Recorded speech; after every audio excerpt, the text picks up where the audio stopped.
This week on Hometown Ghost Stories, for 7 years, the Rich family was tormented by what many believed to be an ancient demon on their farm in the mountains of Wales. This farm was retroactively named Hellfire Farm after the terrifying events that haunted this family during their time there in the years that followed after they fled. This is Hometown Ghost Stories, the Demon of Hellfire Farm.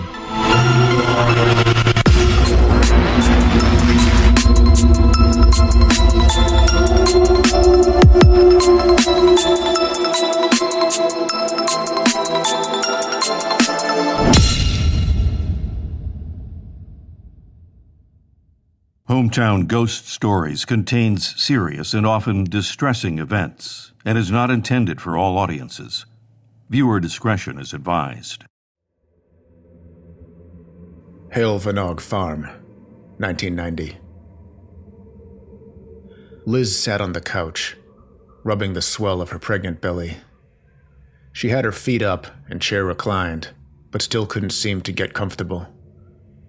Her husband, Bill, was working on his latest commission in his studio. It was a portrait of the neighbor's beloved horse that they had paid in advance for. It was a godsend, as most of his recent clients had unceremoniously canceled their orders for various unrelated reasons. Bill was spending most of his free time on the painting, so Liz hadn't seen much of him in the last week or so. When he had come out for brief intermissions, he was grumpy and complained about not being able to get the leg right or something like that. In fairness, Liz didn't mind the solitude. That is, until there came a knock at the door. Liz looked up at the clock. It was late for a visitor. She called to Bill, but rose to her feet anyways, knowing she'd just be ignored. She went to the front door and called out, "Who's there?" The response was another loud knock. Liz had an uneasy feeling, but proceeded to open the door anyways. She stepped back in shock. A man stood there, bleeding from a head wound. Liz instinctively clasped the neck of her shirt and asked if he was all right. The man didn't respond, just turned around and walked back into the rainy darkness of the night. Liz slammed and locked the door. Bill came out just then and asked what all the commotion was about, and Liz explained it to him. Bill opened the door, but the man was nowhere to be seen. The next day, Liz and Bill were sitting watching the evening news when they showed a picture of a smiling man. The headline at the bottom of the TV screen said that he had been killed in a car accident the night before, right down the street from Bill and Liz's house. Liz leaned forward and in a sudden outburst exclaimed, "That's him. That's the man at the door last night." Bill shook his head and said that that wasn't possible. The news report said he was killed instantly, but Liz was 100% positive. The dead man had visited their home after his death. I'm Dave Wilkins, and this is Hometown Ghost Stories, the Demon of Hellfire Farm.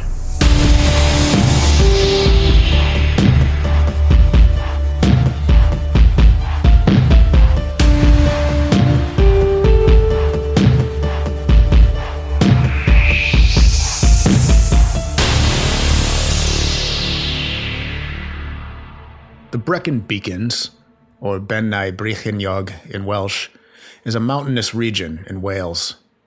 Its towering peaks and rolling green valleys stretch across more than 500 square miles. The name dates back to medieval times, Bennai meaning peaks, and Brechinnog being the name of the kingdom that governed the area in the 11th century.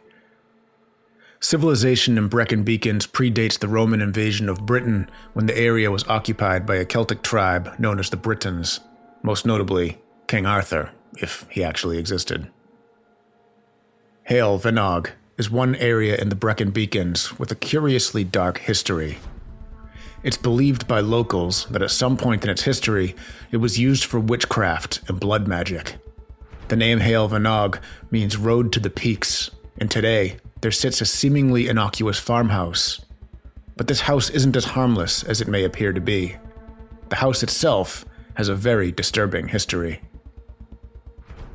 The farmhouse was built in the 1950s, but the story I'm going to tell you starts in 1989, when Welsh artist Bill Rich moves in with his wife Liz and son from a previous marriage, Lawrence.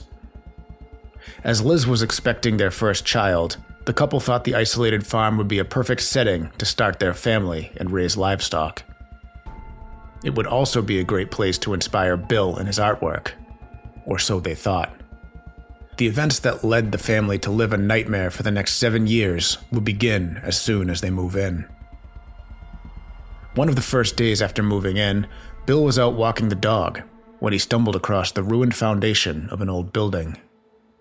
Curious, he began poking around when he was startled by a gruff voice. "Who's there?" Bill called.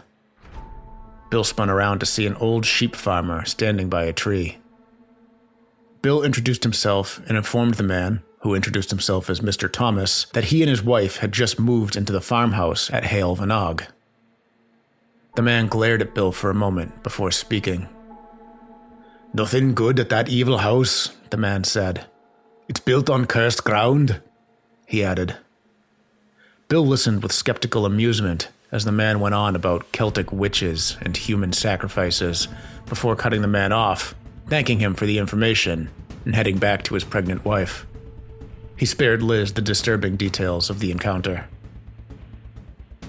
The couple welcomed the birth of their new baby Ben just a few months after moving in, and it was then when strange things started to happen. Liz woke one night to feed the baby. Bill, who had also woken, got up and headed downstairs to use the restroom. While in the restroom, he was interrupted by a heavy stomping coming from the landing above. Figuring the pounding too heavy to be Liz, he checked on Lawrence, who was sound asleep. Confused, Bill went back upstairs to Liz, who was still in bed feeding the baby. He asked her what she thought could have made the stomping sound, and she just looked at him blankly. She hadn't heard any pounding at all. After that night, the stomping continued from time to time, eventually affecting Liz and Lawrence as well. But nothing would prepare them for what would happen next. Bill was going through some recent bills when he came across the latest electric bill. He all but had a heart attack when he opened it. It was £750, more than 5 times what it should have been for that quarter. Bill immediately called the electric company, who told him that there was no mistake and he did in fact owe the full amount. Bill decided to shut off the power to the house and test the meter so he could see if there was a discrepancy. To his surprise, even with the power completely shut off, the meter was still running at an unusually high rate. The electric company then sent out a technician to help identify the problem. The technician couldn't find out where the power was coming from and concluded that it was a mystery, but the family still owed the money because power was in fact being used. It was becoming very apparent to the couple that all was not what it seemed in the property. The disembodied footsteps throughout the house were being heard more frequently. Doors had begun to close by themselves, and a putrid sulfur-like smell had begun to emanate from the kitchen sink. Convinced there was something otherworldly sharing their home, Liz decided to seek the help of another professional, the local priest. The priest came and blessed the house, and for a while, things seemed to settle down, but it wouldn't last. Liz woke one evening to the sound of growling under the bed. Assuming it was just the cat, she tried to ignore it and go back to sleep. But the growling got louder and louder, to the point where she figured it was too loud to be the cat. She rolled over and peered under the bed. The growling stopped, but there was nothing under there. Liz felt a chill creep up her spine. She got out of bed and went downstairs, where she found the cat sleeping peacefully on the couch. She was never able to figure out the source of the growling. One day, Liz, now pregnant with their second child, was returning home from a walk with the baby while Bill and Lawrence were in town picking up art supplies. Liz plucked Ben from his stroller and glanced up at the second-story window of the playroom. To her shock, she saw an old woman with gray hair standing in the window. Liz just stared in disbelief as the image of the woman dissolved into thin air. Just a few days later, Liz was in the barn when Lucinda the pig attacked her. The typically docile animal had quite suddenly snapped and began thrashing and squealing. Liz ran bleeding into the house to get Bill. The pig was raging around in the barn, and Bill couldn't even open the door for fear that the animal would escape and attack them. He ran into the house and phoned Mr. Thomas, the closest neighbor, to help. When Mr. Thomas arrived an hour or so later, the pig was still going in the barn. Mr. Thomas did the only thing he thought possible to solve the problem. The pig was completely overcome with madness. He retrieved his shotgun from the truck and put the animal down. Over the course of the next couple weeks, every other animal on the farm went mad and died. The pig, 2 cats, a dog, and all 6 goats, along with a guinea pig, died one after another. As if things couldn't get any worse, Bill went into the downstairs bathroom one day and found that the toilet had somehow dislodged itself from the floor and pushed itself up against the wall, pulling the tile floor up around the base. Assuming it was a plumbing issue, Bill phoned a local plumber who came out to take a look. But when Bill opened the door, they found that the toilet was sitting in its normal spot and there was nothing wrong with the tile floor. Bill explained to the plumber that he wasn't crazy, and the plumber reassured him that he believed him. He explained that when they had initially called him, he was hesitant to come out. He had been to the house before for the previous occupants about 20 years prior to install a heating unit. He had an apprentice with him at the time who outright refused to be left alone in the house. He claimed that while he was at the house, he always felt like he was being watched. He explained that he would have fired the kid had it not been for the look of authentic fear on his face. "The same look," he said, "that I see on your faces now. And that's not all," he went on. "The homeowner, Mrs. Halborn, Marion was her name, I think. After the job was done, she called me furious. She came home to find all the radiators that we had installed had been torn from the walls. Every last one of them." The plumber explained that he went back and reinstalled them all. The next day she called again. The same thing had happened again. It happened to her over and over again until she finally moved out. With the increasing pressure of the mysterious occurrences at the house, a second child on the way, and work starting to dry up for Bill, naturally, the couple considered moving. However, with a nationwide recession in full swing, they simply couldn't afford to move. With debts mounting, they got cut off by their telephone provider and were forced to sell the car. Running out of ideas, the couple decided to reach out to a team of parapsychologists. After an initial investigation, the team concluded that the family were sharing their home with 4 entities: the elderly woman, 2 young men, and one other, much darker, ancient, non-human entity attached to Bill. Shortly after the couple's second child, Rebecca, was born in late 1990, for the first time, Liz saw a large shadow figure hovering in the doorway of the kitchen. This was the final straw, and the family packed overnight bags to go and stay with Liz's parents. While the family was away from the house, Mr. Thomas took it upon himself to contact a Baptist minister, David Holmwood, who agreed to visit the couple. Following a long conversation with the Riches, the pastor concluded that they were dealing with a demon. A few weeks later, Pastor David accompanied the couple in their return to Hale Vanog. He thoroughly searched the property and gathered everything that he thought could have had a connection to the demon. Having an interest in the paranormal, Bill's books on the subject were boxed up and loaded into the car. However, it was Bill's artwork that the minister found the most concerning, especially those pieces which have a darker theme. The following morning, David stacked the books and paintings in his backyard, doused them in lighter fluid, and set them aflame. In the following days, the family moved back into the farmhouse, and Bill immediately withdrew into darkness, confining himself into his studio for hours upon hours, where he continued to paint disturbing images. The footsteps continued, and the children regularly saw the old woman in the corner of their bedrooms, intently staring at them. For Liz, this would become too much, and unable to persuade Bill to leave his studio, she once again took the children to live with her parents. Bill's mental health continued to decline while alone in the house, causing Liz to worry about him. One day, she returned to the house to check on him, and found the power had been shut off. Final demands for bill payments scattered across the floor, and strange drawings and scribbles adorning the walls. Bill was standing in the middle of the floor in an apparent state of catatonia, whispering about dead bodies walking through the house. Liz had reached the end of her rope and demanded that they leave the house for good. Bill ended up agreeing, but he never recovered from the mental anguish caused by his experience in that house.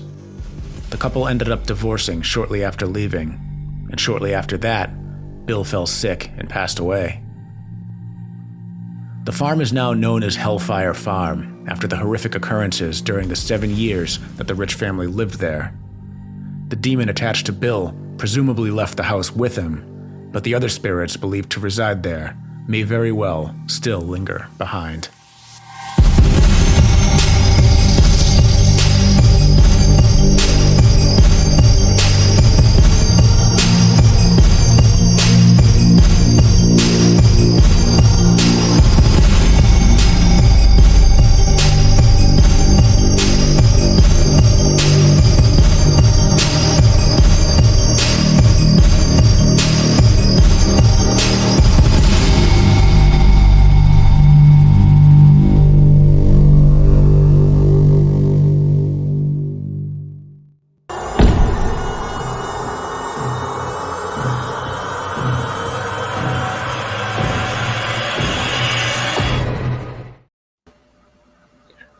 Welcome in, ladies and gentlemen, to episode number 111 of Hometown Ghost Stories. I am Jesse Wilkins. I'm joined by Rob Coakley. Hello, Rob.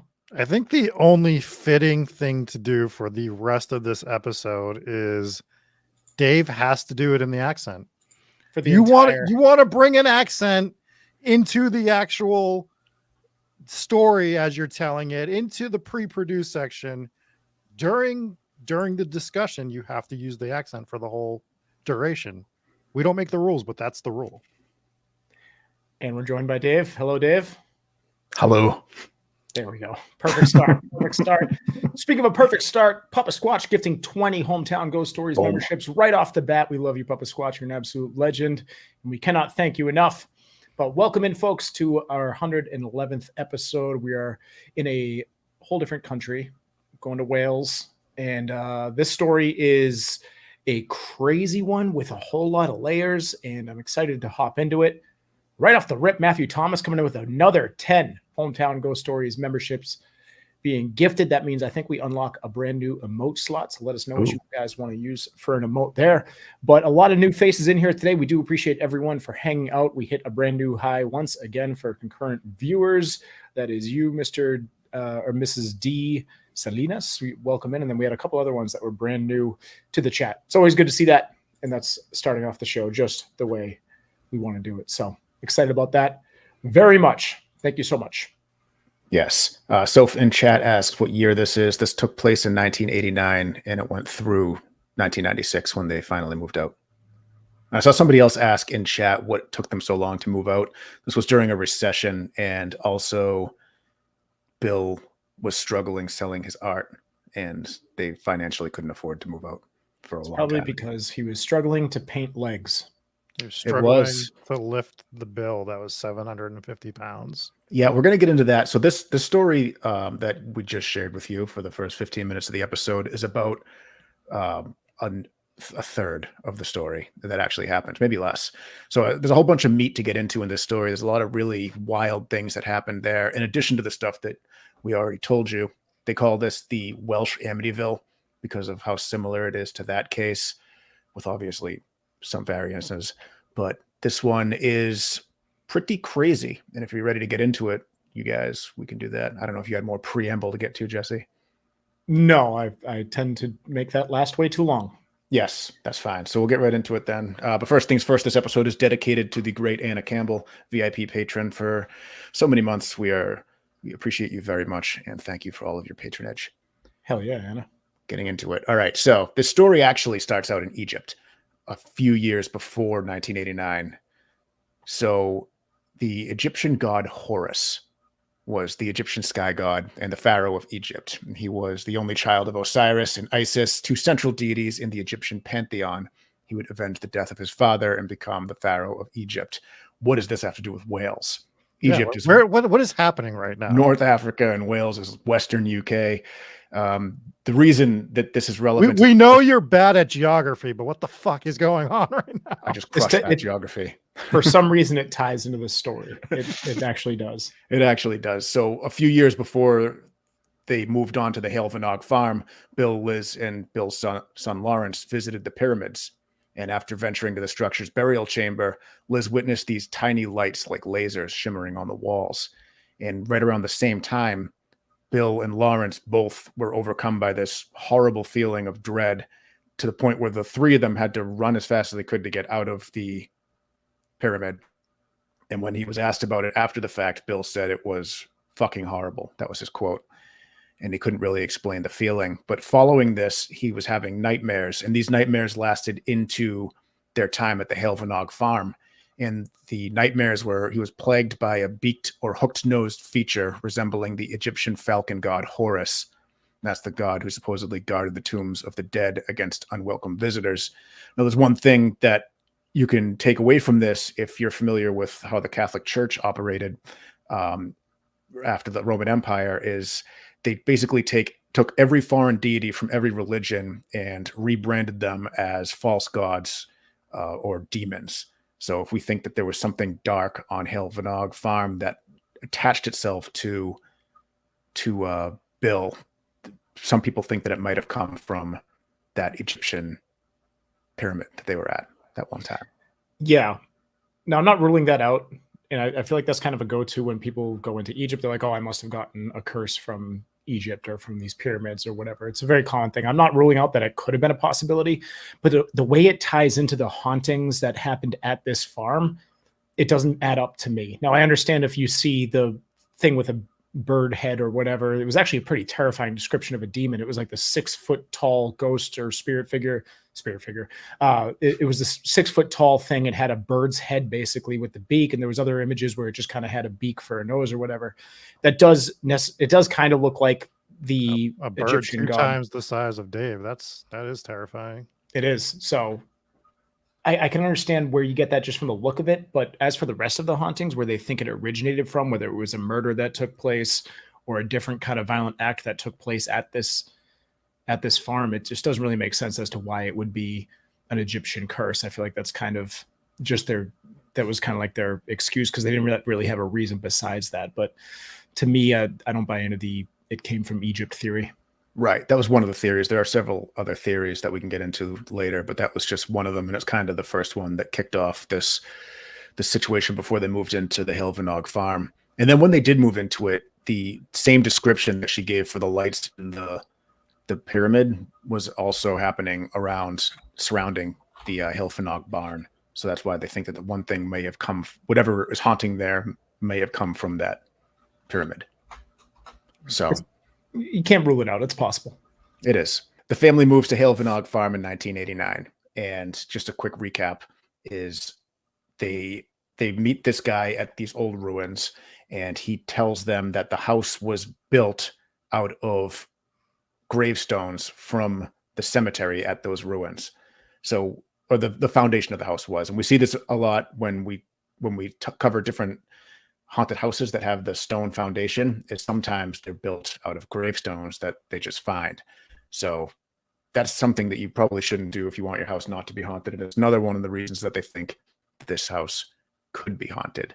Where else do we see that? We saw it at a different location where they had cleared the area and demolished and they built the foundation of houses out of graves. I actually think it was Denver was a major one where that happened.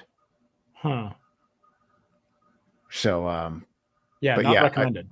It does happen from time to time, which is ridiculous. Even if you're not worried about ghosts being attached to your foundation, it's not a cool thing to knock gravestones down to build your house. Don't do it. Absolutely, yeah. We wouldn't recommend it. One of the things I wanted to talk about with this ghost story was the ridiculous electric bill, which was inexplicably high. So 750 pounds, obviously we're in America. We're talking about money, not weight. So yes, it was a very heavy phone bill, but they said, so that would translate to about $2,000 pounds nowadays. I don't think they use the pound over there anymore. They use euros, but basically, if you extrapolate what that was with inflation, it would be around 2,000, which is really high for 1 quarter, 3 months. And they were basically, their argument was we couldn't possibly use that much energy. Like that amount of energy does not exist for the appliances we have in this house. So BBC actually did an experiment on how much energy would have to have been used to generate an electric bill that big for that short amount of time. And they took the appliance that would use the most energy back then, which was the washing machine, and they measured how much energy it used for 1 hour, and they basically just extrapolate that for one billing cycle in 1989.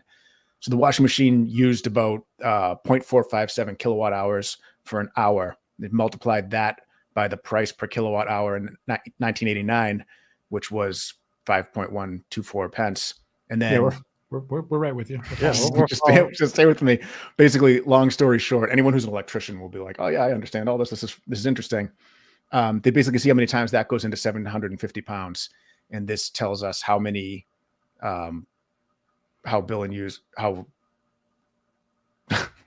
basically tells us how many hours that Bill and Liz would have had to run their washing machine in order to generate that amount of money.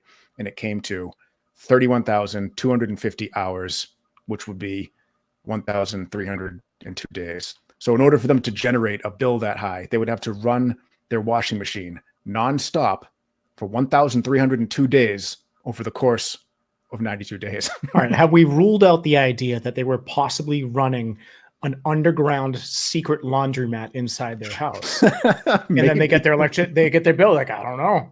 It's either that or the nightclub that we've been running. So I just like that we had to do Scott Steiner math to get there. Yeah. Where it's just like, they say me and all men are created equal, but you look at me and you look at Samoa Ghost, and that's simply not true. And then you just go into whatever you said. I'd say, Rob, you're making wrestling references, and maybe not all of our fans like wrestling, but I think like 90% of our fans came from Chris Jericho's podcast. You know where our fans came from? Hey, at least 90% of our fans get electric bills. So that's true. This is all relevant. But which of our fans are not getting electric bills? I need to figure out that method. Yeah, seriously. I guess if you're in an apartment where utilities are included or solar. Yeah. Actually, yeah. Don't even get my mother started. Also, happy birthday to my mother. She'll get you started. Should you get her going on talking about solar and not having an electric bill, she'll keep that conversation going longer than you want it to be. Very true. Very true. But the craziest part about this is they called the electric company. They're like, look, 750 pounds. We all know that that's not right. Can we fix this? And the electric company sent somebody out, was like, yeah, this doesn't make sense, but you still got to pay it.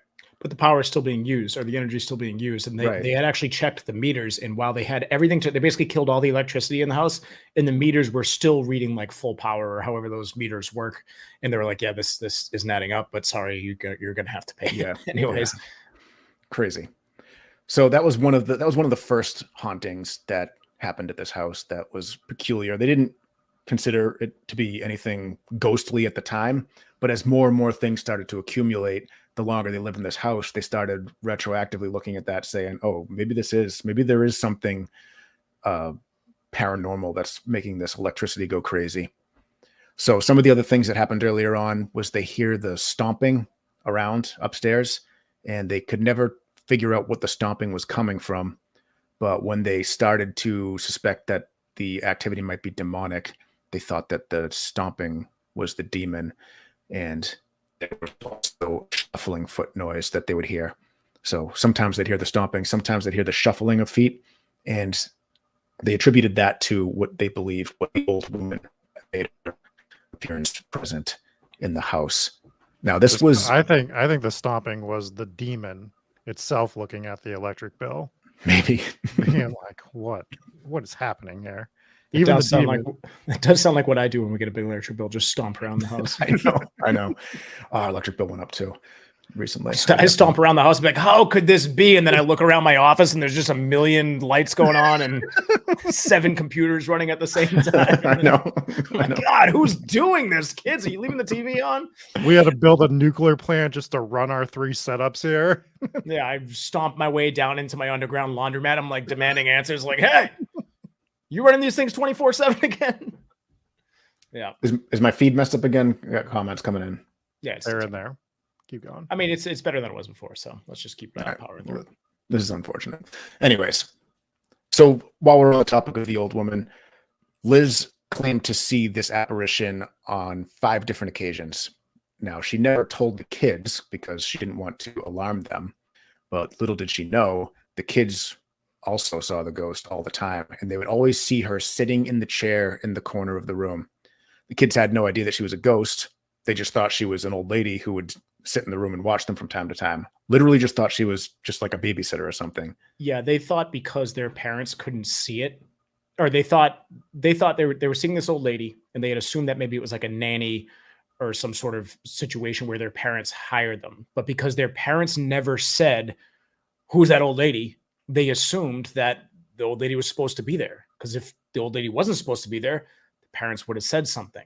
But this obviously freaked everybody out later on when they're like, yeah, there was an old lady who was in our toy room all the time, just sitting and watching them. And while that sounds like the creepiest thing of all time, it also makes me wonder, is this actually an evil spirit, or is it just the spirit of a grandmother who wants to look after the kids? You know, that's All right, kind of well, what it strikes me as. Let's backtrack because, as we know, all old people are creepy to begin with. So whether it's a demon or an old person, it's creepy. All right.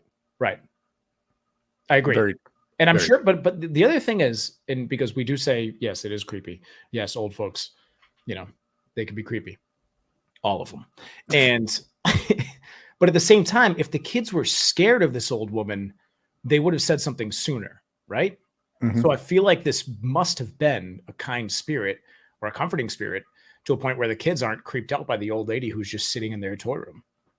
So the kids were creeped out, but the lady didn't have a negative presence, or it wasn't like an angry presence or a threatening presence, but they said it was a very sad presence, that she looked very sad all the time. So the daughter, Becca, was doing an interview somewhat recently, and she said that she was very uncomfortable around the old woman apparition, and that it was not a pleasant experience. They didn't say anything to their mother because they were pretty young at the time. Both kids were born after 1989 when they moved in, but they grew up. They used to see the ghosts more in the later years. That is now there was a third son also, who was Bill's, Lawrence, and he was a teenager when they moved in, but he ended up. This is kind of weird. So when they had the parapsychologists come in and check the house out, the parapsychologists were like, you have something demonic here. You need to get rid of whatever it's attached to. And we think it's attached to your son. Send your son away. So Bill sent his son to it was either a military school or a boarding school against his will. The kid didn't want to go. But Bill was like, the parapsychologist said that you have a demon, so you got to go. This is how you get rid of your kids, people. Yeah. You want to get rid of your notes. kids, you bring a parapsychologist in. Dave, both your twins gone. Military school in Wales. They didn't make the cut. They didn't make the cut. It's funny because they watch and listen to the show, so now they know. But did you mention in the episode who the investigator was? One of the paranormal investigators that they brought in? They brought in a pretty big one. The one, if you're referring to who I think you are, he didn't. This wasn't the one who sent the kid away. Okay, so I'm further in the timeline when my man Morris Gross shows up. Yeah. Morris. If you guys remember the Enfield episode, Morris Gross. Yep. Yeah, he got called into this situation. He got did. struck by lightning. Maybe I'm exaggerating. No, one of the pieces of evidence that Morris ended up getting, I'll let you continue with the timeline, was on a recording. It sounded like lightning, like a big electrical strike hit the actual recorder. Now it's just a voice recording, so who knows what that could have been. But that was like the biggest and strongest piece of evidence, as far as I know, that he got there. So, but I just love it. I mean, the same guy from the Enfield Poltergeist case. If you haven't listened to that episode and you really like accents, then go back and listen to that one because we were obnoxious. Yes. Rachel asks, does the kid still have the demon attached? This is the kicker. So the same parapsychologist came back later and was like, we're wrong. Your kid does not have a demon attached to him. Bill has a demon attached to him. Now he needs to go to boarding school. It turns out they just work at the boarding school. They're just trying to pick up recruits. Like, I'm sorry, you're an adult. It's got to be a lot more money. But yeah, so that was a big oops. So maybe don't always trust the parapsychologists with their parenting advice. But True, so but do boarding school first and then ask questions later. That's what we always say. always. I mean, but get rid of your kids if you can. Definitely. Just get them out of here. Rob, don't get rid of your kids, get rid of your old people. Yeah. So this This is actually why Rob has no family. He's just sent them all off to boarding school. They're all in Wales. They're probably possessed by demons. We don't know. Oh man. So this ghost woman, the old ghost lady, they believe it was the ghost of Marion Halborn, who was the lady who lived in the house 20 years prior, who had all the radiators ripped from the walls so many times, which was just another insane story. But the reason they think that is because a picture resurfaced at some point that Liz had found, and what she said, she's like, "This is the lady. This is the ghost. Who is this?" And she took it to the landlord, and the landlord was like, "This is Marion, who used to live here." And it turns out that because they were renting this house, they also rented a lot of the furniture with it, and that chair that the kids always saw the ghost sitting in was Marion's chair. So they feel pretty strongly that old lady ghost is the ghost of Marion Halborn. Ah, okay. So this is very much like Enfield. Yeah, the haunted chair. Yeah, you got the chair and everything. Yeah, because you have the chair and everything. This is like I died in the chair in the corner. that voice still creeps me out. Oh, dude, that's some of the creepiest audio recordings that we've ever played on this show. Yeah. Absolutely is. So the English are pretty consistent with their hauntings here, with the chair and haunting after the fact in the same vicinity. So that's Captain McSlugs brought up a great point about that. It was this was earlier. He said maybe they installed afradiators by accident. I saw that. It's fantastic. My favorite comment. That is a good one. So this is when the haunting starts to turn violent, and when they start to lean more towards, they think this is somewhat demonic. So not long after giving birth to their baby girl, Liz was doing a task every mother does, putting the baby down for a nap. As she sang her newborn infant to sleep, the otherwise peaceful and sweet scene was broken when the door to the bedroom violently slammed, awakening the baby and terrifying Liz. On another night, while attempting to take a peaceful, much-needed respite from the haunting, Liz was physically attacked in the bathtub. Rough hands grabbed the woman and pushed her down into the water, attempting to drown her. Jeez. Yeah. Yikes. That's a tough one. I'd still be more pissed off about slamming the door when the baby was falling asleep. I know. That's just a dick move, bro. That's a dick move. $3,000 electric bill would still be the one that I'd want you to drown me after I got the $3,000 electric bill. Or the years that I lost with my child when you convinced me to send him off to boarding school. There's another theory about that. Back to that, sending him off to boarding school. Bill and Liz were starting this new life with their new marriage and their two new babies. And the theory was there might have been some arguing back and forth about getting the other son out of the situation so they could focus on raising their new family. So that's also possible. And then they just use the parapsychologist as an excuse to get rid of him. Yeah. Not cool. Anna brings up a good point, which is don't bathe in haunted houses. Or you can just go with Rob's strategy of don't bathe ever. Yeah, only showers. Only showers. Fair enough. Nice recovery. On another night, while the couple slept, they are awakened by the unmistakable sound of the door opening. As they peered into the darkness, they could make out a skeletal hand holding the door open. When the hand slammed the door, Bill turned on the lights, and their eyes were met with an unimaginable horror. A figure dressed in a dark black hooded robe loomed over the bed, glaring down at them.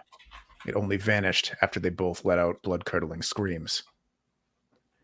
So this was the second showing, or the second instance where this dark cloaked hooded figure showed up. The other time was when Liz saw him in the kitchen, and then she subsequently was like, "We're out of here." They moved out temporarily in with her parents to get out of the house.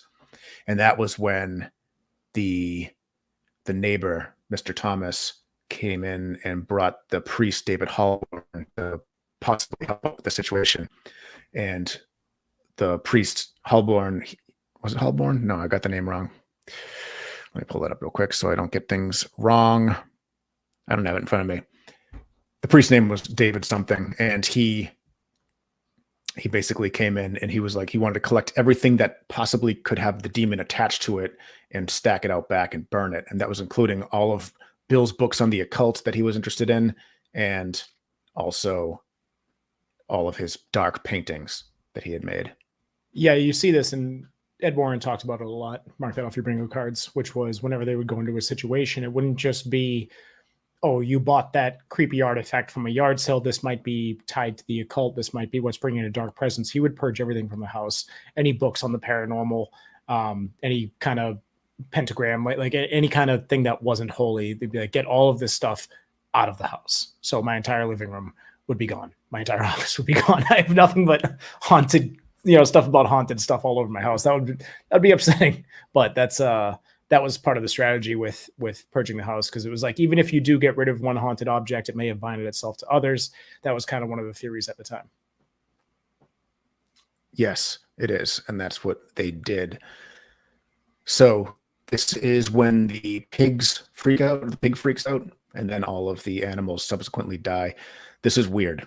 If it started with the pig, in which this is actually kind of amusing to me, was I don't know. Obviously, the whole situation sucks because you have animals dying, but it started with them. They're like, our pig has gone insane, and it's like, when you look at a pig, I don't know how you differentiate between a sane pig and an insane pig. Maybe if it's like walking on its hind legs and, I don't know, grabbing the kids and being like, you mustn't go in the water or something like that. I don't know. Like, that's an insane pig, but I don't know what a sane, like, how do you? No, we're making money with that pig. If that's happening.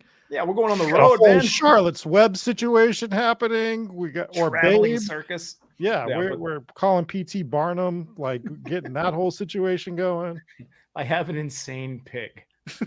He won't leave. He keeps hanging out at the playground and throwing snacks at children. Yeah, he's insane.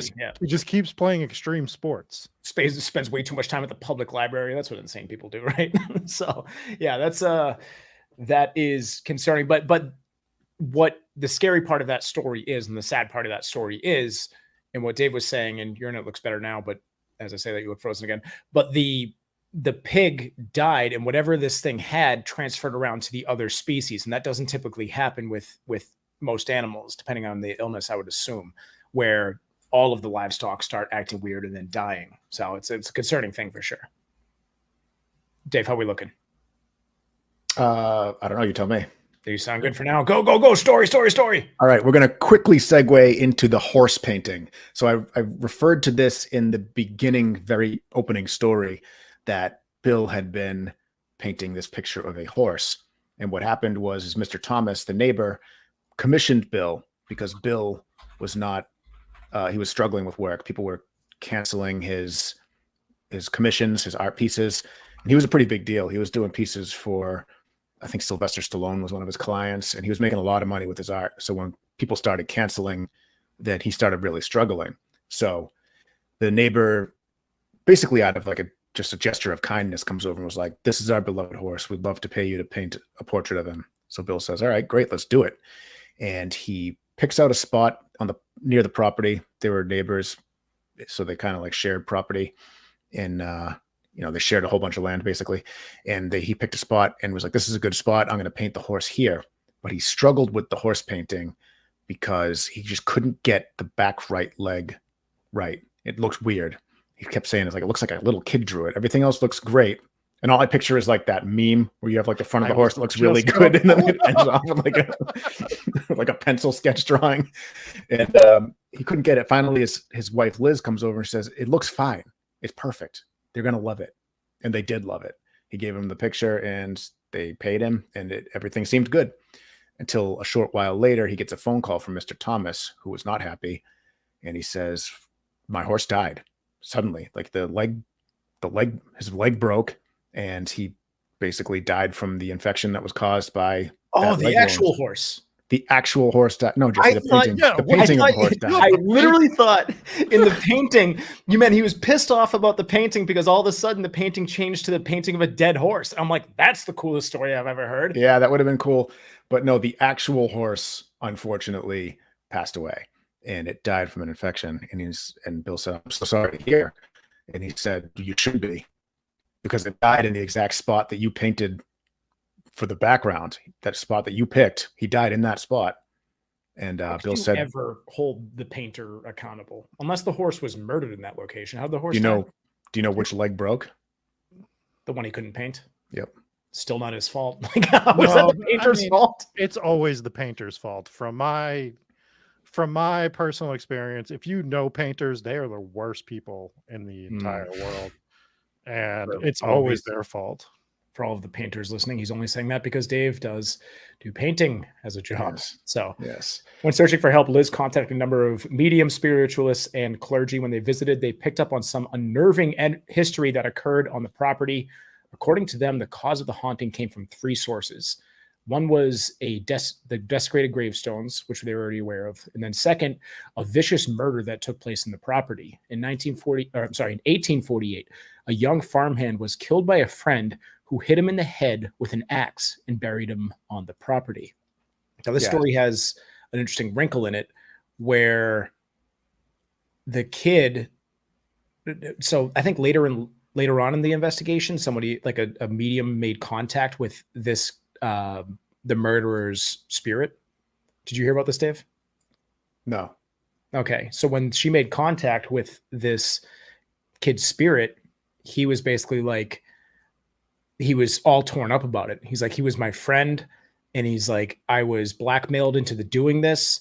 And they said that, I don't know what the motive was, but whoever had basically hired him to do this was like, if you don't kill him, we're going to kill your family. And he was even afraid once he got found guilty to admit to it in prison. And he basically took it to his grave. And he was one of the spirits haunting the property as well as his victim. And this is all just coming from a medium that came up with this whole story. Could be true, could be absolutely made up, but that was kind of the story with that spirit. But the murder was apparently, I don't think it was legend. I'm pretty sure this was verified. And not only that, the graves also had some validity to them. Apparently, relatively recently, there was some sort of a dig that went on where they came across at least 3 gravestones. So they believe that there was actually a grave site or a graveyard of sorts on this property that could have been disturbed, and it could have been the cause, or at least one of the causes for some of the hauntings here. Yeah, it's definitely one of the ones that they attribute to the possibility of causing the haunting, and it's valid. And it's not just a rumor; that was an actual murder that happened, verified. Mm-hmm. But that whole other story of, he was blackmailed into doing it. We have no evidence to say that's true or false. Right. I think the story not from the medium was that it was completely random and unprovoked, and everyone was shocked when it happened. Yeah, I think if they were friends, then that news would have came out and people would have known that, like, wow, I can't believe his friend killed him. But if it's completely unprovoked or completely random, then it was not a friend, at least if I'm understanding you correctly. Yeah, I agree. So there's one more theory behind the hauntings. And this theory is thanks to a guy named Dickie Dodds with his dowsing rods. Dickie Dodds with his dowsing rods? Yeah. He should start his own dowsing rod company, Dickie Dodds Dowsing Rods. I think that's what he is, because he showed up, because this story started getting real big in Wales at the time. It got legs and everyone started talking about it. And this guy came from miles because he was a dowsing rod expert. And he's let me add it. So Wales and Brecon Beacons are, in particular, is considered to be the hotbed of ley line activity, according to these who believe in their existence. There are a slew of rivers, ancient monuments, beacons, and springs that crisscross the area. So pro dowser Dickie Dodds shows up with his dowsing rods, and he finds positive and negative energy running under the house. And these include a quote-unquote black stream that ran immediately under the cottage. Lay trackers believe that when radiation from the earth passes through water, it can alter its frequency and become harmful to people, even deadly. And it was detected that one of these black streams ran directly beneath the cottage's electricity meter. So that could have been part of the reason that the electricity was going crazy. But if they think that there's this negative energy, this actually proves, in my opinion, one of two things, right? Ley lines, we know, are closely associated with hauntings. And number two, if there's radiation poisoning coming from the rocks, which is a real thing. I actually have a remediation system for radiation coming through the rocks underneath my house. And that could be messing with their brains. That could be making them crazy, making them hallucinate, making them see things. So it's actually it could go either way, haunting or natural occurrence. Yeah, I agree. I think it could have had something to do with it. And dowsing rods, whether or not you think they work in paranormal investigations, even if they're Dickie Dodd's dowsing rods, those are the best for paranormal investigations. But regardless of that, they've been using these for hundreds, if not thousands of years to find water underneath the ground and things like that. So it definitely worked in this situation, and Dickie Dodd's dowsing rods never fail. I wonder if there were, We need a sponsorship. We need a in that sponsorship. stream. I wonder if in that stream there were any cods. Could have been Dickie Dodd's dowsing rods finding cods. Oh, that'd be awesome. Good old freshwater cods. Maybe you could have found ancient gods.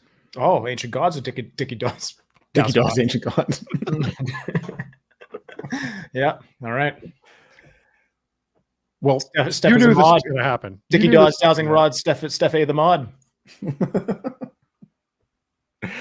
so I guess to kind of wrap this up, they had the house exorcised numerous times. They had numerous different priests, mediums, paranormal investigators, parapsychologists all try and solve this problem. The problem with the demon was never solved. They ended up fleeing the house. Their marriage fell apart, and eventually Bill died. So not a happy ending. I'm sorry. Not at all. Yeah. Have we gotten any follow-up from people that have lived there after the fact, or no? That we know about? Yeah, both Lawrence, the son, and Becca have done interviews recently, and they talk about basically their experiences, and they basically verify everything.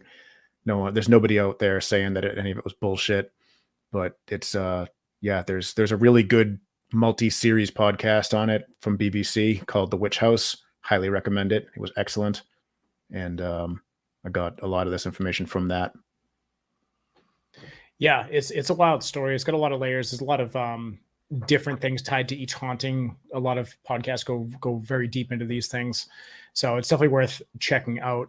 And there was a multi-part series. That's the one you just mentioned, right? The BBC one. So you could definitely check that one out. It's pretty crazy. It's pretty crazy. I think the haunting here is legitimate, and like the potential demonic possession with the husband is concerning, because as he is kind of losing it and the family moves out, when she came back to see him, his condition was alarming. So he was no longer painting his horses or painting anything that he used to paint. It had turned into him painting these like mutilated corpses and trees and all sorts of just dark demonic images on his paintings. And some people thought maybe because he was in a haunted house and his regular paintings weren't really selling anymore, that maybe he thought he could capitalize on the guy who's in a haunted house painting the demons inside the house or something like that, but they just weren't selling.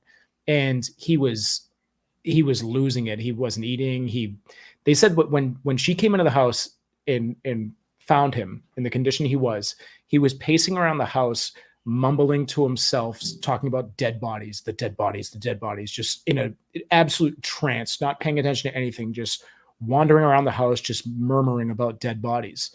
And it's such an alarming thing. And you wonder, was this a stage of demonic possession, or was his life just spiraling out of control because the wife left him with the kids and got out of the house? I don't know.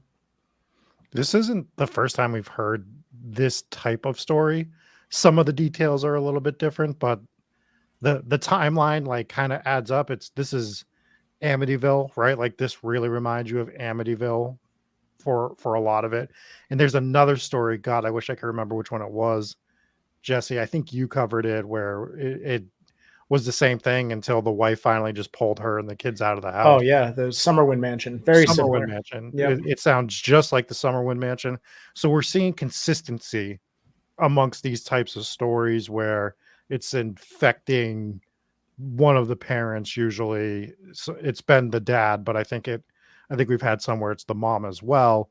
And you just see the escalation throughout the years. Really, it's not, some Amityville was relatively fast, but a lot of them the escalation happens throughout multiple years, and they seem to have the same outcomes at the end generally. Yeah, Dave, you're our resident expert on demonic possession. What stage of possession would you assume he was in towards the end of the story when he was basically just painting demon art and talking to himself about dead bodies? Sounds like oppression. It doesn't sound like it was a full-on possession yet, because those are seemingly obvious. That's when the demon completely takes over someone, and he sounds like he was heavily into the oppression stage, which is right before that. Mm-hmm.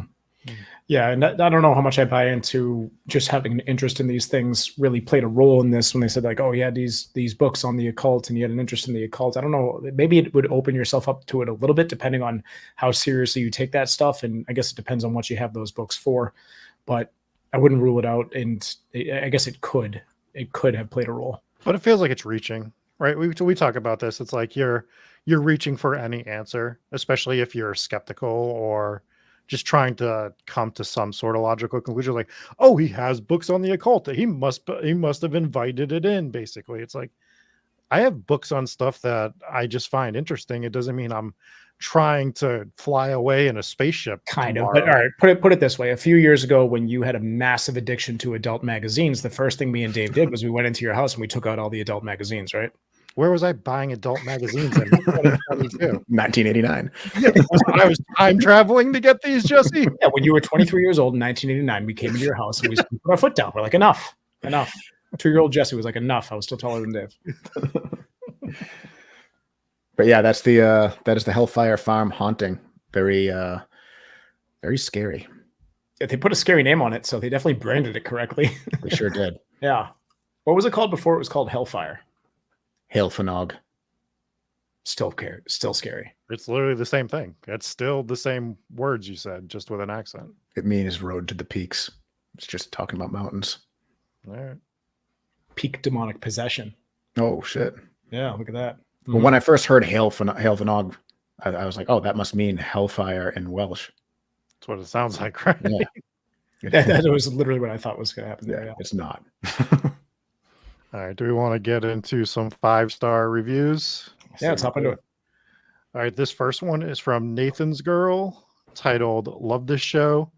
I listen to a decent amount of podcasts, but this one is my favorite. I not only love the content, but I love the banter between you three. Easy to listen to with great stories, and I look forward to every episode. Thank you for putting so much time and effort into these shows. And the next one is from Gina V. Came for the ghosts, stayed for the laughs. There are so many paranormal themed podcasts out there. I assume this one would be part of that dime a dozen experience. Not so. These guys have interesting variety of topics, along with hilarious banter that makes me feel like I'm having fun with friends. Check it out. So thank you to both of you for those 5-star reviews over on Apple iTunes. Yeah, that was awesome.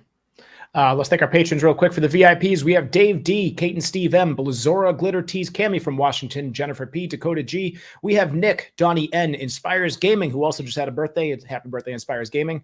Allison V, Robert H, Anna C, who this episode is dedicated to, right? It was Anna? Yes. Anna, boom. Congratulations, Anna. You're amazing and you deserve it. We have J9. We have Mallory K. I'm sorry, Mallory K. I said that with like a Midwestern accent. We have Mallory K. Mallory K. Demon King. We have Mom and Pops W. Happy birthday to Mom Wilkins as well. So many birthdays. My goodness, we're all getting old. We have Lisa J. And we have You've Been Bad. Moving on to the Warrens Wards. We're going to kick it off. That reference came in early. I love it.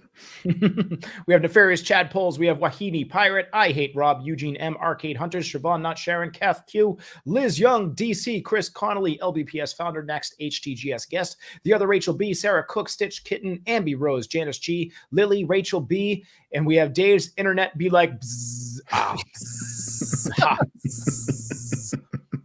As well as Mirror on the Wall. I'm the prettiest worm of all. Papa Squatch, Jake V, parapsychologists hate kids, seniors, and there's a symbol that Patreon just can't figure it out. So that's Steph A. We have Love in It as well. So thank you guys so much for being in the Warrens Wards. Next up, we have the Ghost Pirate Mafia. And starting that one off, we have Cold Warrior. Thank you so much for being here and hanging out in chat. Love to have you. We have Rob's Ghost will wander aimlessly around the great state of Ohio for all of eternity. That sounds like a verse, and that sounds like a fact. We have Engineer McTibble's Masturbatory Bacon from Huska, Ohio. We have D from H-Town. Dave, how do you say this one again? Meta-Os. Meta-Os. We have Sarah B. Dominica, we have Queen Chan's Revenge, Angel F, Monster Mom 04, Lacey, Ellie, Dark Snock, Dark Snark. Rob hates Ohio, yet is literally the poster child of Ohio. Megan S. Morgan S. said in Dave accent, ghosts, yay. Mark Twain and the Haunted Grape. Julie S. Sharon V. Wayne C. Kelly C. We have Rob looks like he stalks Amish looking for a wife. Crystal Quinn, Aaron A, Mina H, Colby, Daddy Rob's Not So Secret Dirty Magazines. So, That was very fast. the fastest I think we've ever had. We have Alicia E, we have Samoa, Ghost, allegedly poorly eating thick boy Freddy down the poorly haunted Robwell. I like just calling it a Robwell. That's perfect. We have Dickie Dodds, Dowsing Robs, disrupting Dave's dialogue. Yes. That might be the best one. That be the one. Good one. Dave's internet being run by an insane pig. Also great. Fuck yeah. Sam from Nepal, Joe R, Paul from St. Louis, Al Capone, Huggy Bear, Rob still loves Ice Cube suppositories, Solar Flare, Mariah M, Carolee J, Anthony, I don't know what Jesse gets paid, but it isn't enough T. Please never change that name. We have Cody G, Brandon W, Hooper the Hellhound, a Pembroke Welsh Davi. All right. So I don't know what that means. We love you, but I don't know what that means. A Pembroke Welsh, probably David Davi. I feel like you got to say it like that. Davi? Davi. And we have Herbert Gerbel Slizen from Yerberling Durbenberg. That's got to be Andrew. Yeah, of course it is. Of course it is. Shout out to Annie's Art Studio. If you guys like art and art videos, go check her out. She is an actual celebrity hanging out in chat. Thank you for spending the time here. Once again, huge shout out to Papa Squatch, Matthew T, and Velcro Fish Sticks for joining and gifting memberships on YouTube, as well as some asshole named King Coakley for gifting 20. I suppose we'll thank you as well. And He probably gifted it with our money. probably, I don't actually. I don't. Jeez, what are you doing? I do. I know you do. What an idiot. That's crazy. On Friday, we're going to review the movie The Gate for our horror movie review. Make sure you go subscribe to that YouTube channel, HTGS Reviews. And also on Friday, we will be in Texas, as we were mentioning during our abnormally long intermission in the middle of the show. So if you're in the Austin area, shoot us a message or something and let us know if you want to link up, and we'll try to make that work. So I think that will pretty much do it. Stick around after, not for a Rob joke, don't worry. We're going to do a giveaway. 5-pack of Hometown Ghost Stories stickers. I found the stickers, so we're going to give some away. And we'll be back next week for a brand new episode. Join us on Friday. Thank you guys for sticking with us. We love every single one of you. We'll see you.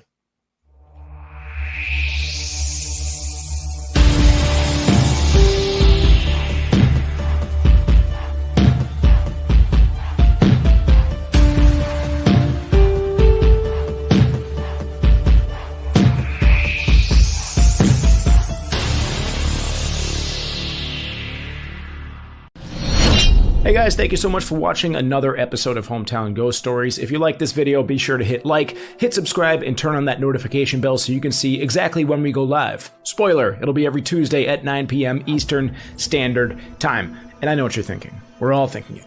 Where have all of our reviews gone? Well, we've moved all of our horror movie reviews, as well as other reviews, over to a brand new YouTube channel.